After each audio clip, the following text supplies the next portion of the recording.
বিগত দিনে কুণাল ঘোষ সহ 7 জনের বিরুদ্ধে কলকাতা হাইকোর্ট রুল জারি করেছে এবং রুল জারি যখন করা হচ্ছে, জেল যাত্রা তো হচ্ছে, সেক্ষেত্রে কলকাতা হাইকোর্ট কার্যত কুণাল ঘোষকে বলছে আপনাকে জেলে কেন ভরা হবে না, কারণটা জানিয়ে যান। জেলে যাওয়ার আগে কারণটা জানিয়ে যান যে জেলে কেন ভরা হবে না। সেই দিনটা নির্ধারণ করে দিয়েছিল কলকাতা হাইকোর্ট 16ই জুন।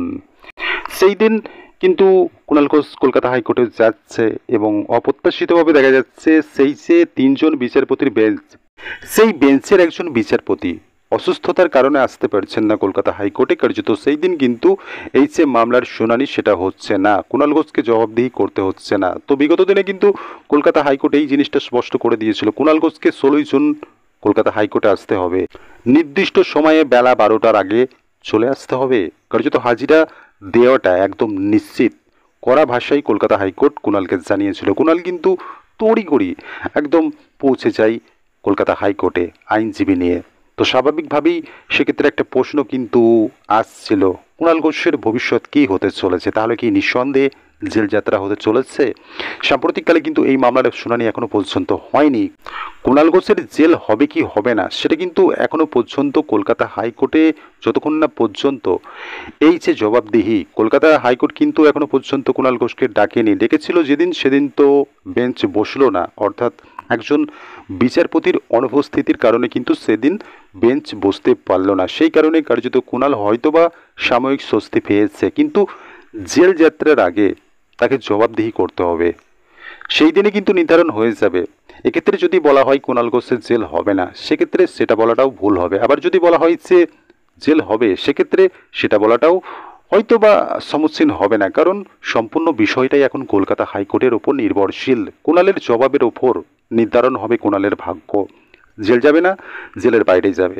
বিগত দিনে যদি দেখা হয় কলকাতা হাইকোর্ট কিন্তু কুণাল ঘোষ সহ এই যে 7 জন যারা যারা আদালত অবমাননা করেছিল, কার্যত সেই সমস্ত ব্যক্তিদের বিরুদ্ধে কিন্তু প্রচণ্ড রকম ক্ষুব্ধ হয়েছিল কুণাল ঘোষের ওপর। কার্যত কড়া ভাষায় কলকাতা হাইকোর্ট নির্দেশ দিয়েছিল 16ই জুন প্রত্যেককে কলকাতা হাইকোর্টে আসতে হবে, হাজিরা দিতে হবে, কেন তাদের জেলে ভরা হবে না সেই জবাবটা দিতে হবে। কলকাতা হাইকোর্ট যদি মনে করে এদের জেলে ভরা হবে না, জেলে ভরা হবে না।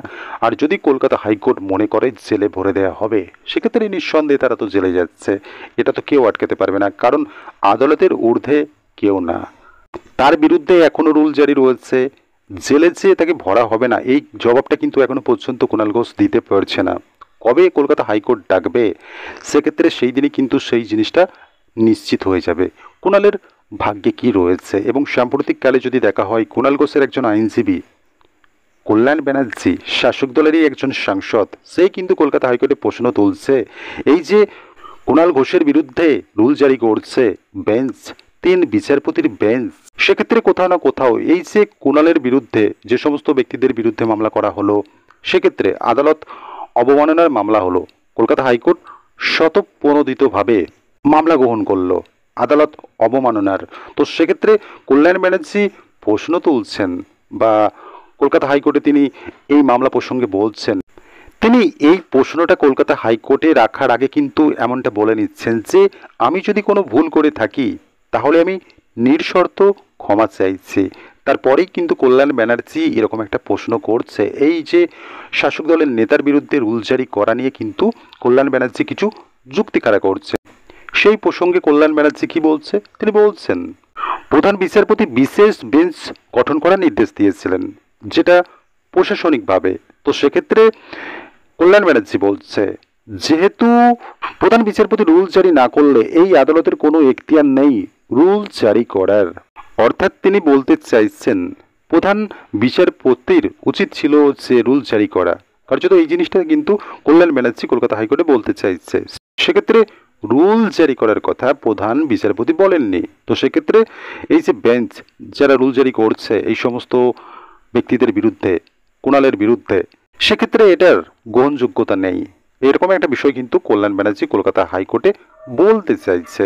কুণালের আইনজীবী কল্যাণ, তো স্বাভাবিকভাবেই সেক্ষেত্রে আইনজীবী হিসাবে কল্যাণের তো একটা দায়িত্ব থাকে যাতে তার মক্কেলকে বা তার দলেরই একজন নেতাকে কিভাবে বাঁচানো যায় সেই প্রয়াসটা কিন্তু করে চলেছে।